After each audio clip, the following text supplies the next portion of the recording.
Nah, sekarang bicara tentang syarat untuk mengikuti tender proyek. Apa saja sih persyaratan yang harus sampean penuhi agar perusahaan sampean tuh bisa ikut tender? Itu yang akan kita bicarakan sekarang ya. Ya, sebelum ke sana, sampean mesti tahu dulu cara pengadaan proyek itu gimana sih, pengadaan barang dan jasa itu gimana. Apakah itu pemerintah, swasta, prinsipnya gimana sih pengadaan barang dan jasa itu. Nah, itu ada beberapa cara. Yang pertama itu adalah tender umum. Tender umum itu artinya diumumkan ke semua orang. Semua perusahaan boleh ikut kalau memenuhi syarat gitu ya. Nah, ini biasanya untuk proyek-proyek yang besar banget. Ya misalnya kalau bikin apa ya, gedung tinggi, bikin istana negara atau apa gitu ya, itu bisa diumumkan. Itu tender umum. Jadi banyak banget yang bisa ini.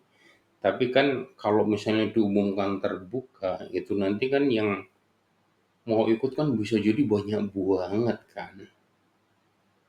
Nah, kalau yang ikut banyak banget itu pasti nanti nerima apa namanya, panitianya itu nerima penawarannya banyak banget. Jadi yang harus dicek itu bisa ratusan gitu. Kalau ada ratusan penawaran, untuk ngecek penawarannya jadi lama banget. Jadi kalau waktunya sempit, waktunya sebentar itu nggak bisa. Nah, ini pasti biaya administrasinya juga gede banget karena yang ngecek juga harus banyak, waktunya lama gitu ya. Ya ini tender umum intinya gitulah ya, diumumkan ke semua orang. Jadi bentuknya itu diumumkan, pengumuman. Nah, kalau untuk proyek-proyek yang rumit banget, misalnya ya, itu biasanya dipilih yang kedua, itu namanya tender terbatas.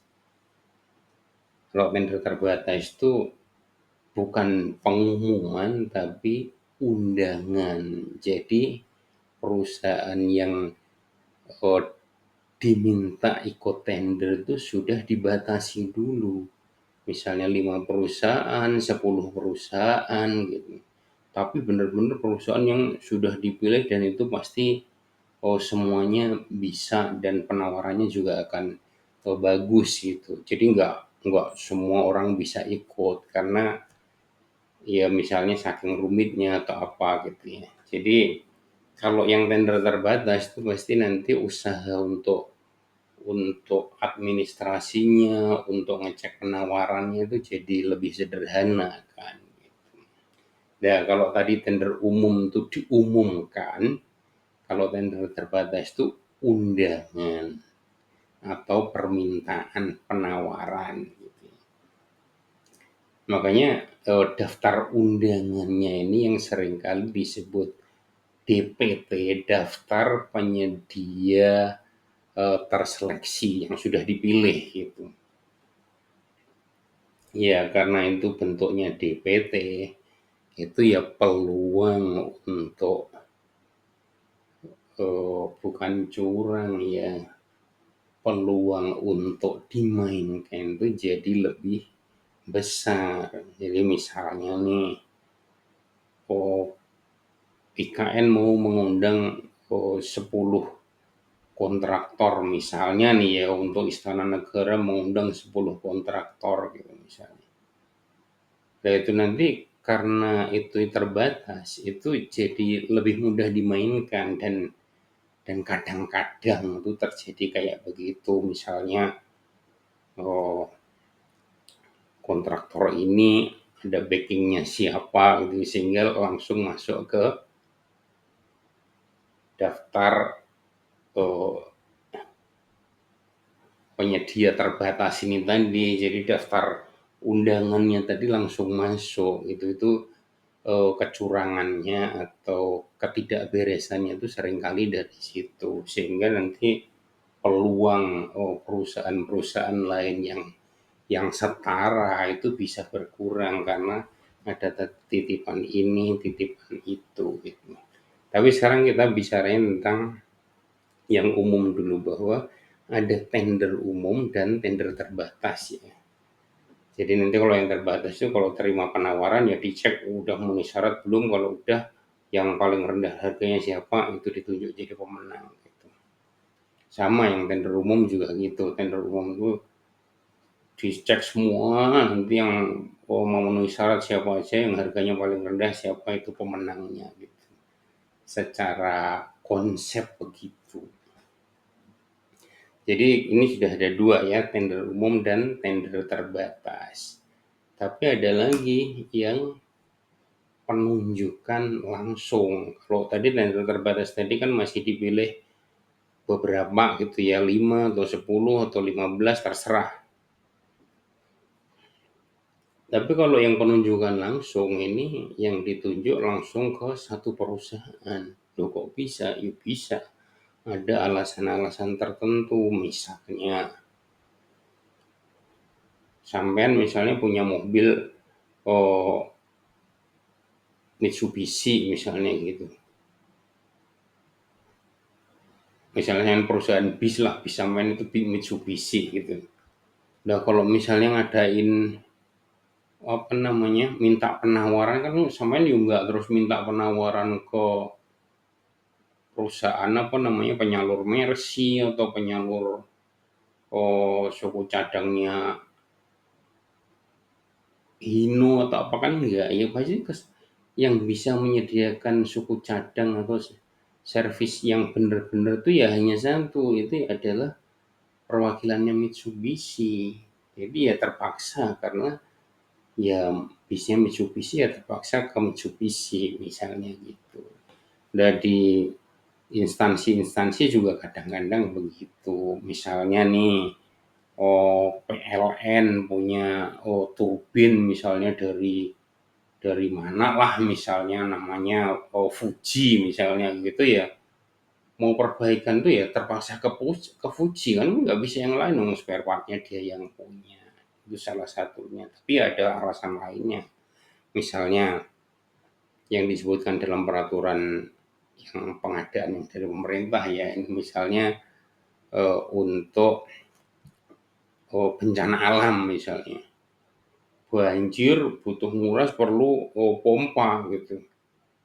Lah nek tender ya keburu kelelep semua, ya kan? Makanya wah karena ini alasannya ada, karena ini bencana alam harus cepat, boleh tunjuk, tapi ya tetap ada administrasinya biar itu tidak disalahgunakan.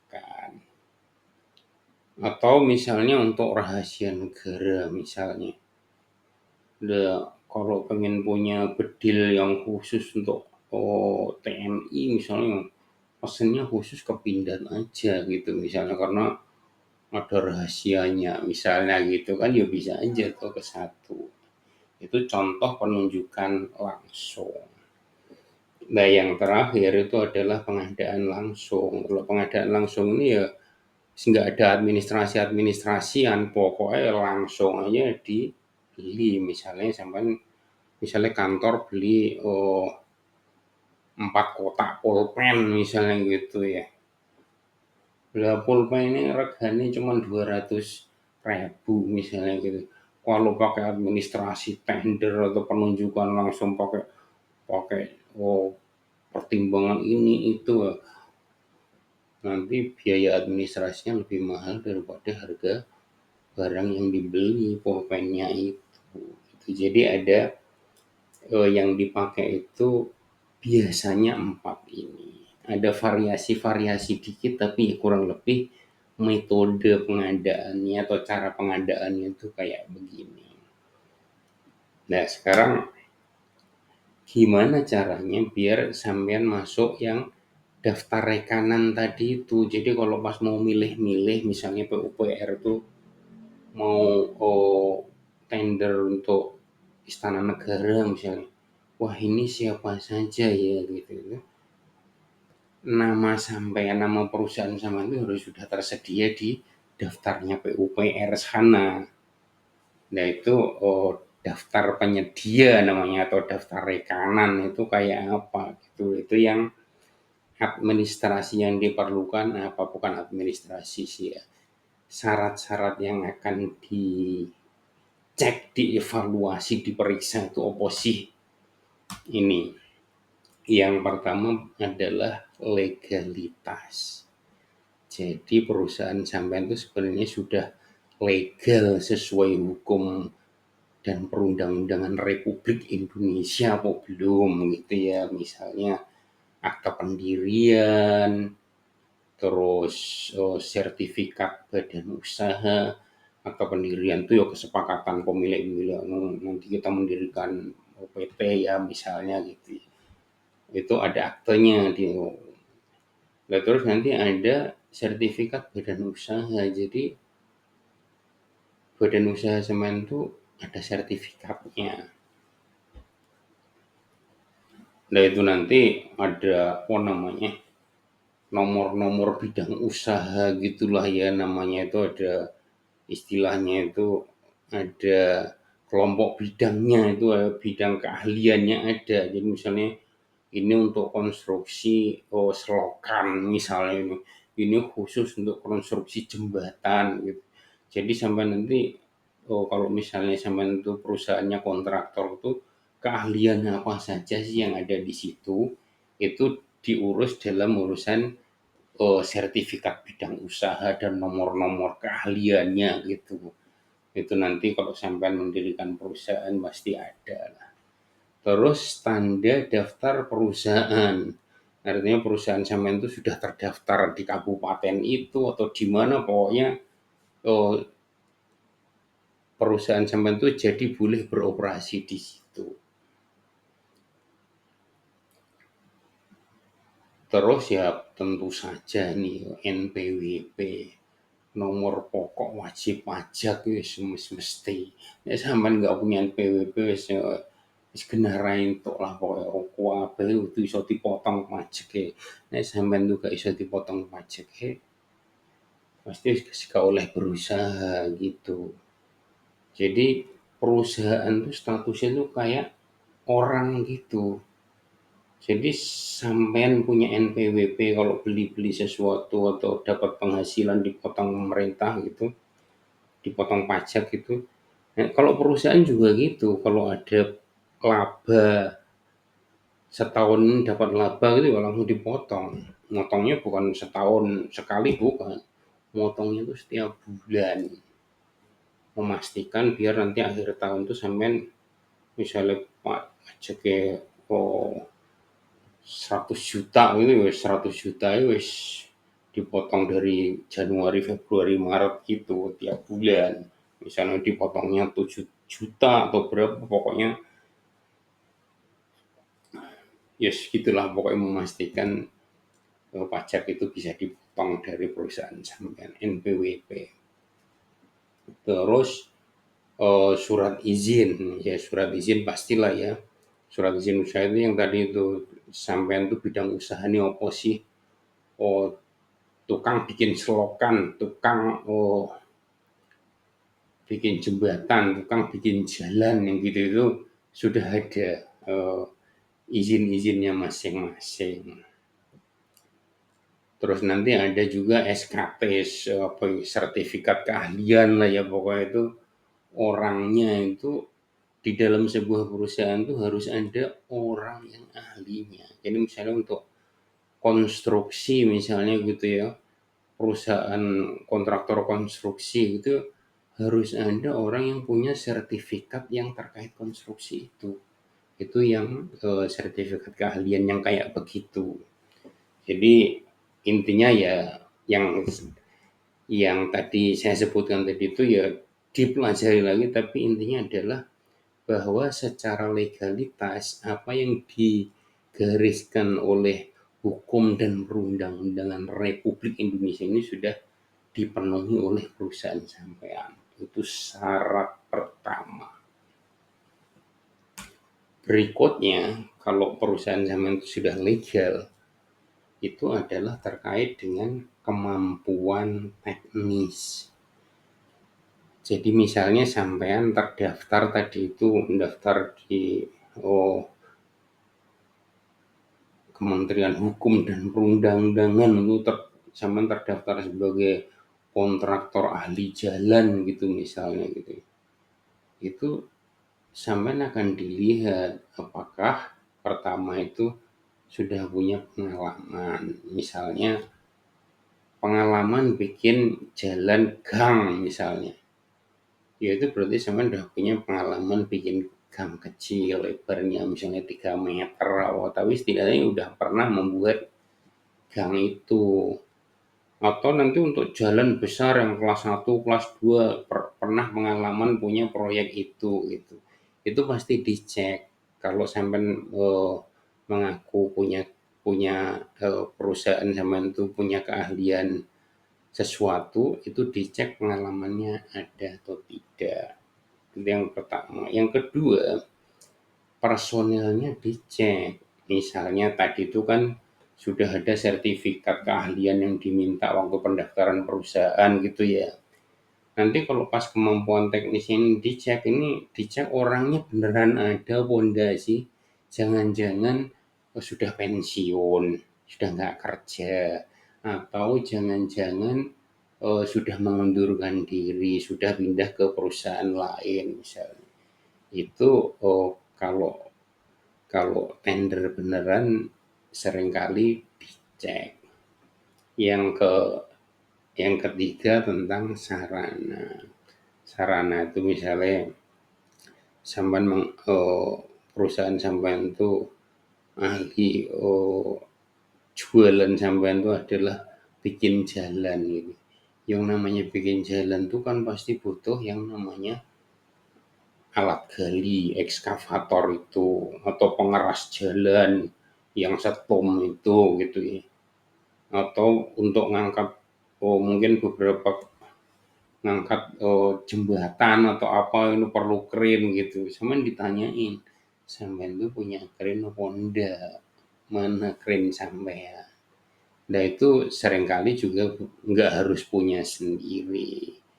Itu adalah untuk memastikan bahwa ketika sampean tuh dapat proyek beneran, dapat kontrak untuk proyek jalan itu, sampean bisa menyediakan peralatan yang diperlukan dalam waktu singkat. Jadi misalnya sampean nggak punya eskavator, tapi sampean menunjukkan ini loh saya kerjasama dengan perusahaan penyewaan alat berat, ini loh surat dukungannya.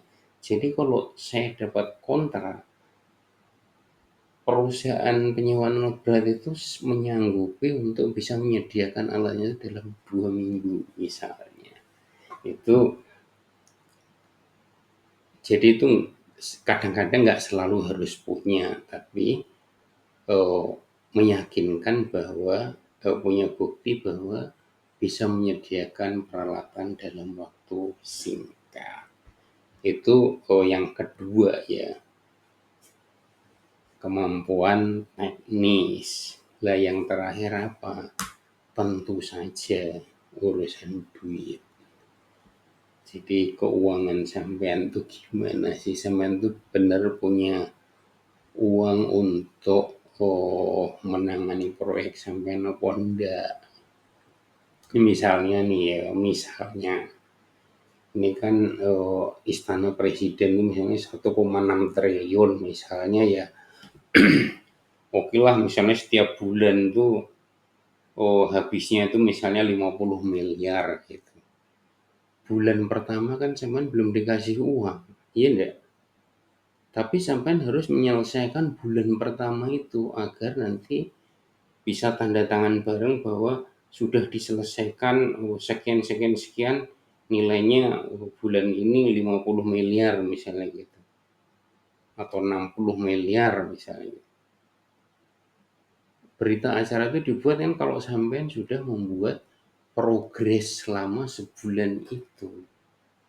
Nah, untuk membuat progres itu kan sampean perlu uang untuk ngerekrut orang, gajinya, ngasih makan setiap harinya, oh, nyewa alat yang harus dibayar setiap bulannya,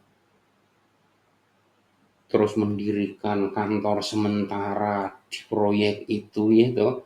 Ada kan itu direksi kita bahwa misalnya setidak-tidaknya pakai kontainer gitu itu kan yang dibikin jadi rumah, jadi kantor.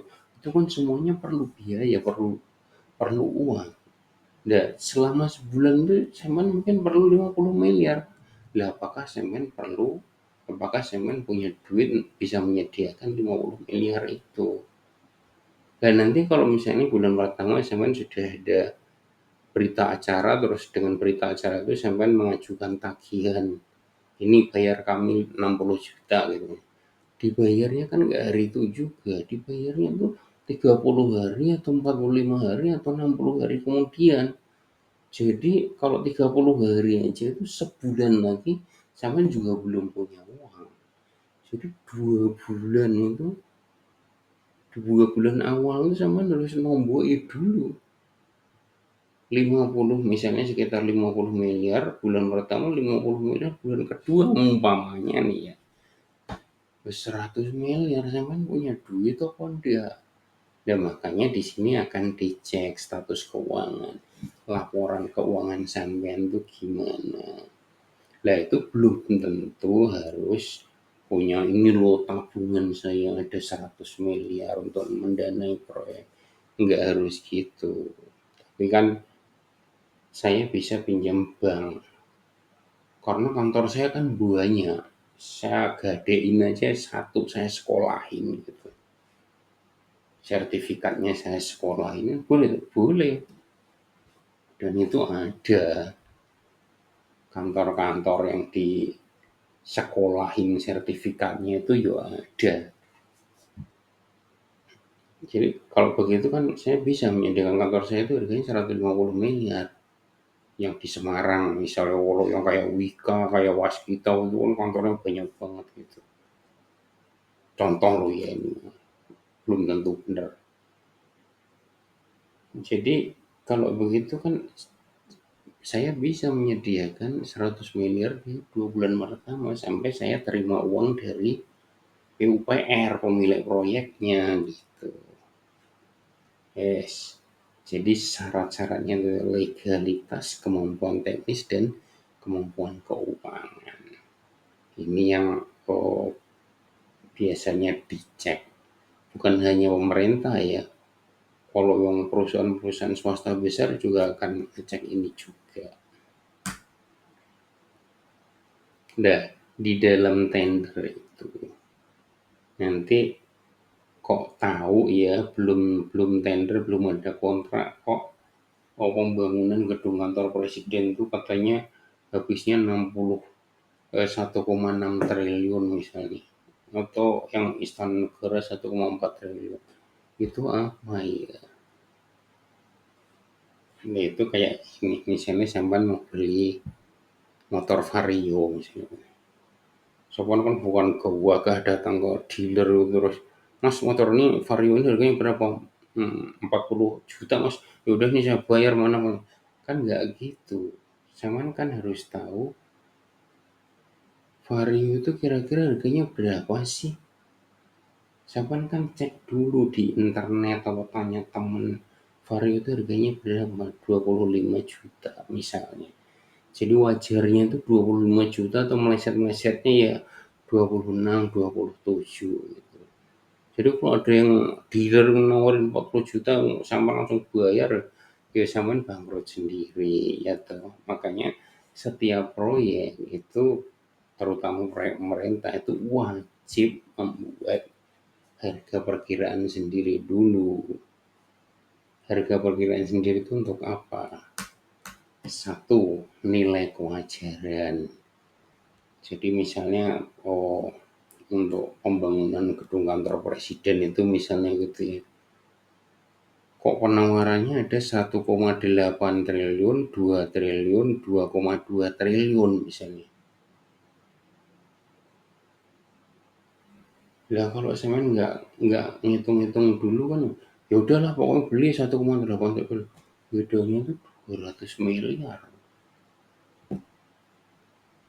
Ya makanya nggak boleh, harus punya hitungan sendiri dulu sehingga ini benar nggak ya gitu. Kalau dekat-dekat 1,6 ya mungkin masih benar, tapi kalau udah 1,92 itu masih nggak benar itu. Gitu. Nilai kewajarannya bisa dicek. Yang kedua itu kadang-kadang itu di tender-tender itu jadi batas nilai tertinggi. Kalau penawarannya itu masih di atas 1,6 triliun yang ini, misalnya 1,8, 1,9 ini. Waduh, kalian nggak ada yang bisa turun di bawah 1,6 nih. Kalau nggak ada ya udah ulang lagi. Tendernya diulang. Kenapa? Karena batas tertingginya adalah 1,6 triliun tadi itu HPS-nya.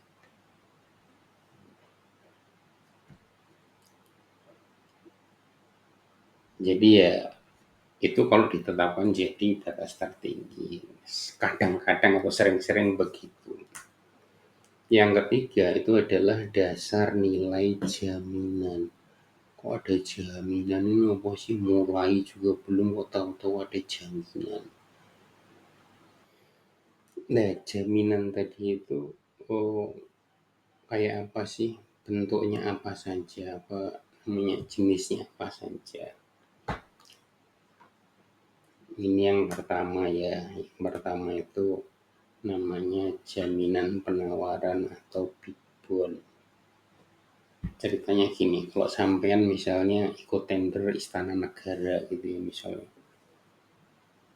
Istana Negara kan harus segera dibangun biar IKN bisa segera dipakai gitu ya, atau presiden bisa pindah ke sana atau gimana. Udah sampean ikut tender itu kan di tengah jalan, aduh kayaknya saya bakalan rugi nih kalau ngikutin ini udah kabur aja gitu. Lah kalau sampean kabur atau peserta-peserta kabur itu kan nanti tendernya harus terpaksa diulang. Bisa rugi besar secara duit maupun secara waktu. Udah tendernya jalan 4 bulan tiba-tiba pada kabur gitu. Makanya pemilik proyek, misalnya PUPR gitu ya, itu Kementerian PUPR itu akan minta jaminan penawaran. Bentuknya itu adalah jaminan bank atau garansi bank, penggaransi. Nah itu jadi sampean harus datang ke bank sampean misalnya BNI atau apalah itu. Itu sampean minta jaminan penawaran. Itu bentuknya apa sih? Bank itu bikin selembar surat ini menyatakan ini.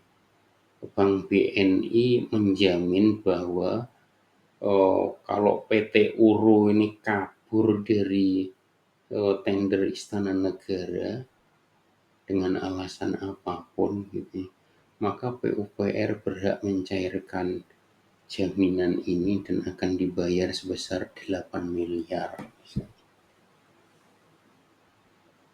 Jadi kalau sampean kabur, PUPR itu datang bawa bawa jaminan penawaran itu ke bank BNI, ini BNI PT Uru kabur itu nggak mau ngelanjutin, bayar ke saya, langsung dibayar sehari atau 2 hari setelah itu tuh bisa dibayar dan bank wajib membayar kalau dia sudah menerbitkan jaminan penawaran.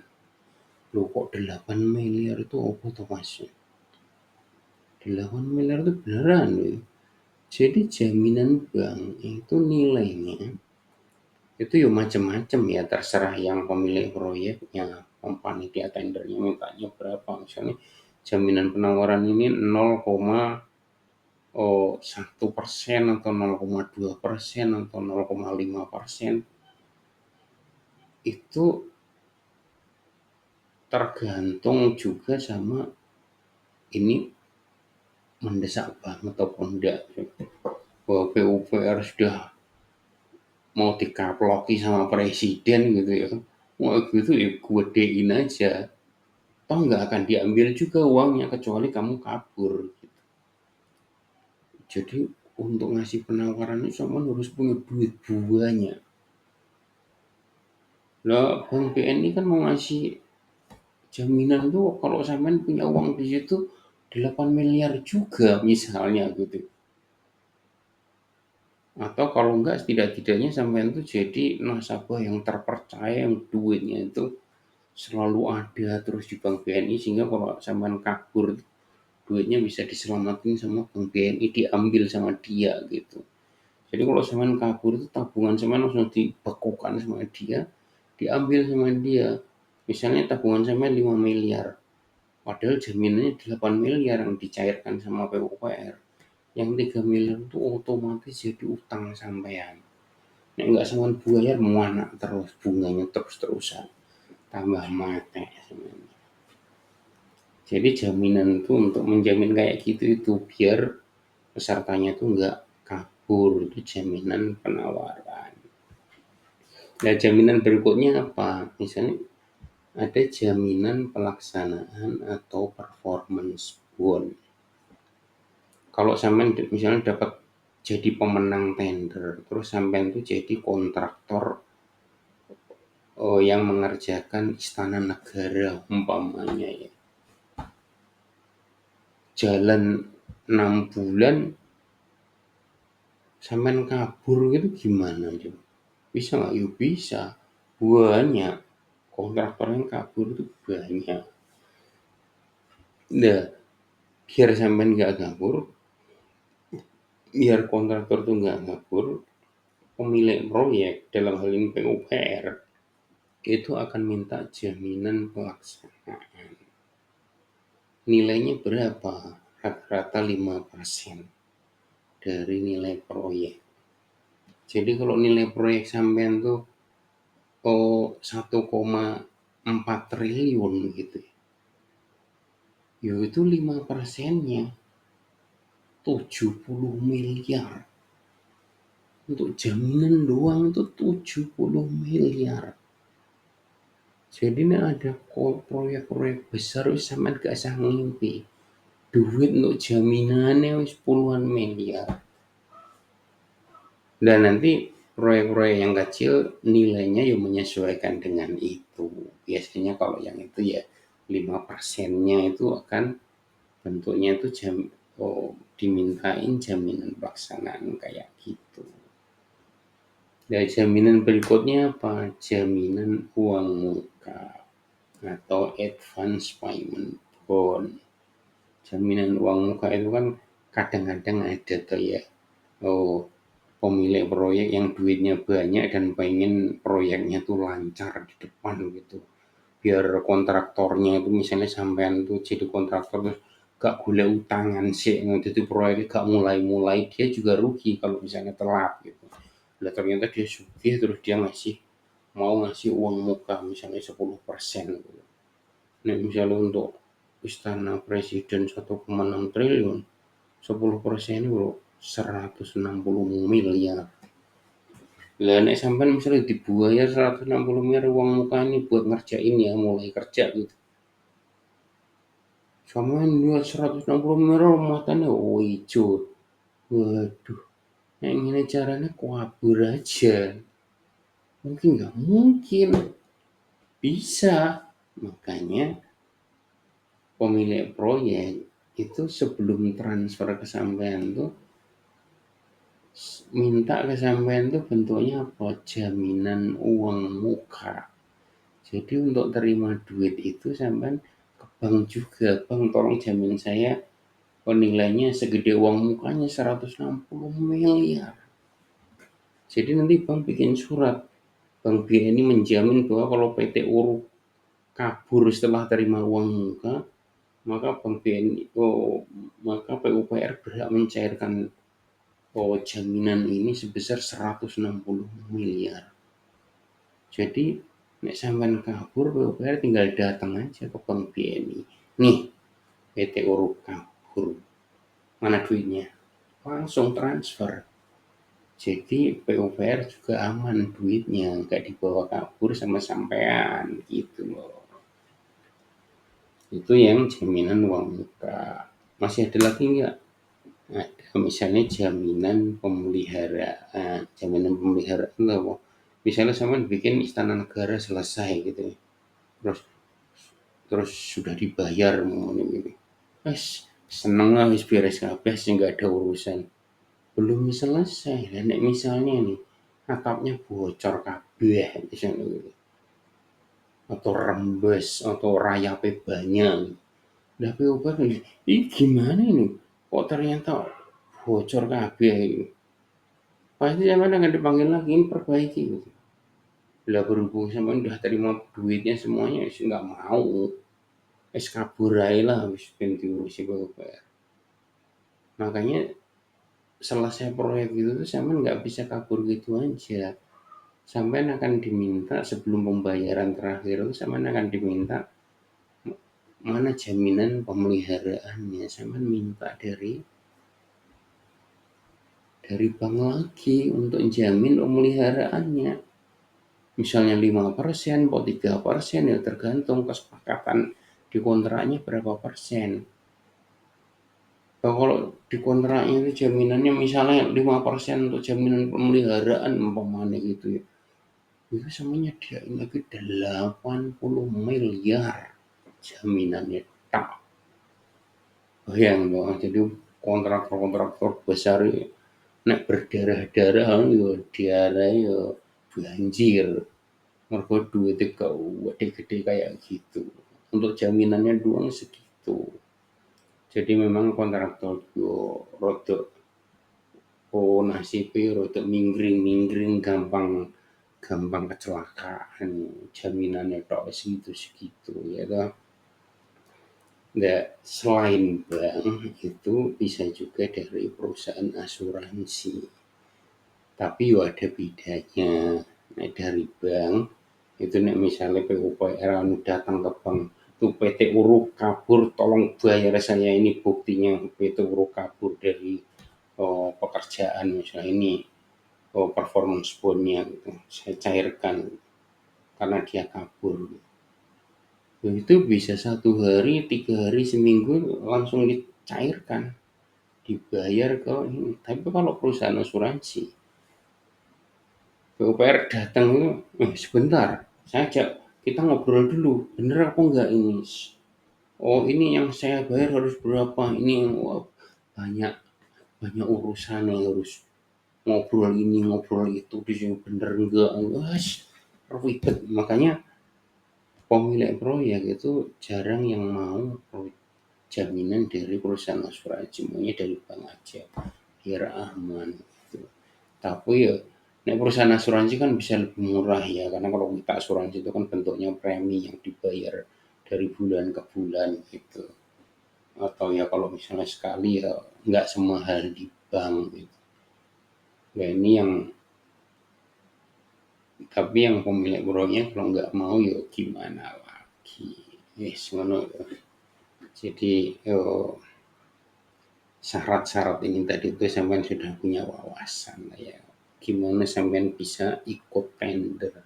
Ternyata sampai harus punya jaminan bank barang gitu.